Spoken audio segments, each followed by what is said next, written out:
Hello, and welcome to Easy Does It Gaming. So this morning I woke up on checked Reddit, and lo and behold, there was an early Christmas gift. Dark buffing, shared by Reddit user u/deathberry. And in the short, this is just a way to cancel Farron Dart into another spell. And I'm going to be showcasing some of the what I consider exceptional spells, and maybe not so exceptional, to be paired with this technique, which I am calling dart casting. So, hope you guys enjoy. So what kind of things can you do with dart casting? Well, first you need to know how to do it. And the sequence of inputs is going to be face away, cast Farron Dart, lock on, change spell, spam to a new spell. It's got a strict timing, so it's going to take some practice to get. I should get it in this next try. There we go. I see I cast it again. That's because I buffered the spell by mashing cast. So the next thing I wanted to know was, since I'm using the Sorcerer Staff to use this glitch, could I cast other schools of magic? In other words, could I use Farron Dart to cast Chaos Firestorm? And when I finally get it working, and yes, it did work, I noticed something interesting. This happened with other AoE spells.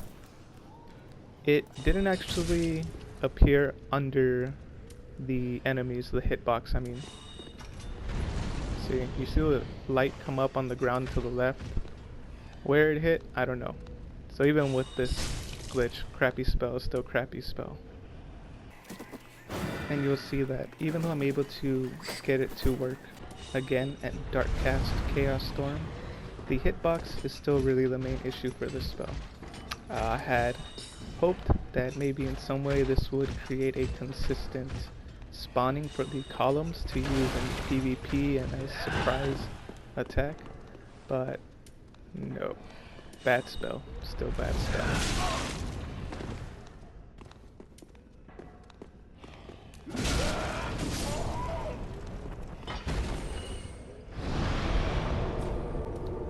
So the next spell I wanted to test was Sacred Flame. One of the coolest looking spells, and if you ever used it, you know that it does have hyper armor frames in the middle of it, but the startup is quite slow, and most enemies, especially in a PvP scenario, can roll away from it before it ever gets there. Usually it's used as a bait technique. Not many people will fall for it nowadays, but with dart casting, you can get a near instant cast of it. So let's go ahead and see how that works out. One thing to note is that when it does actually connect, all the damage is done near instantaneously. You won't see the numbers building up, you're just going to get a big number and then the final explosion. Long before the explosion ever comes out, you'll see the damage for it register. There it goes. And then there's the explosion.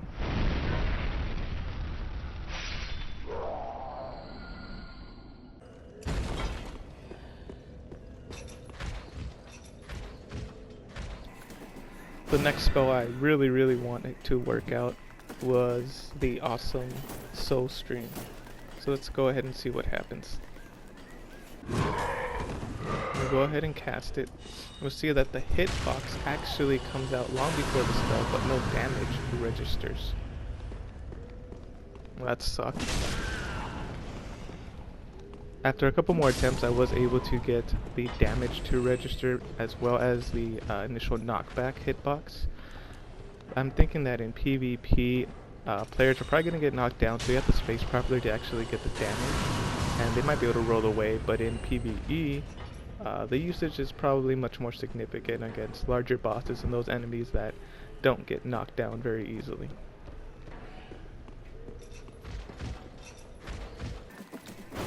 So one thing that I noticed when casting other schools of magic other than sorcery with dart casting is that the damage was low. This build that I'm showing right now is a 50-50 Faith Int build, and so the damage with a regular catalyst for miracles should be higher than what is showcased right now. See, not very impressive right there. I mean, it's a lowly ad, so it's gonna die either way. But when I got to things like getting Wrath of the Gods to work, the damage really wasn't impressive. I mean, a couple swings of a physical AR, you know, 600, 700 could easily out DPS it. You will notice that there were 2 casts when I do the cast with my Yorshka's chime, and I used a different technique for that, so I'm going to go ahead and explain it when it gets to that. One thing to note with Divine Pillars of Light is that it's instant cast, and you could roll away since you don't get stuck in the Crucify Me pose.